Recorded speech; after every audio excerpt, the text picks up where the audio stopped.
दुर्वाला बरं नसल्यामुळे ना काल व्लॉगच नाही टाकला. हॉस्पिटलला घेऊन गेलो होतो आणि मग एक छोटीशी भूक असते ना, ती आपली संध्याकाळची तीच लागली होती. 6-7 वाजले होते. मस्त एक वडापाव गरम-गरम मागवला आम्ही आणि पावापेक्षा मोठा वडाच होता बघा आणि मस्त चटणी हिरवी मिरची सोबत खूप टेस्टी लागत होता. खरंच झणझणीत असा वडापाव बोलतात ना. आणि बाहेर आले आणि मी माझा आवडता चहा पिणार नाही असं होणारच नाही. का काय माहिती, यांच्यामुळे मला सवय लागली आहे.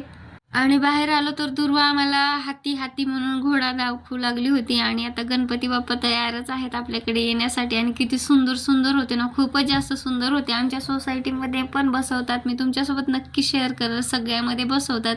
घरी निघालो आणि घरी जाऊन मला बनवायचा होता स्वयंपाक, कारण की घरचं खाल्ल्याशिवाय पोटच भरत नाही. भाजी बनवली आणि चपाती, वाटाण्याची भाजी बनवली होती सिंपल अशीच. दुर्वा खेळत बसली होती, तिच्या पप्पाच्या मांडीवर झोपली होती. आणि आजच्या व्लॉगमध्ये एवढंच. आवडलंच तर लाईक करा, सबस्क्राईब करा. भेटूया पुन्हा, बाय.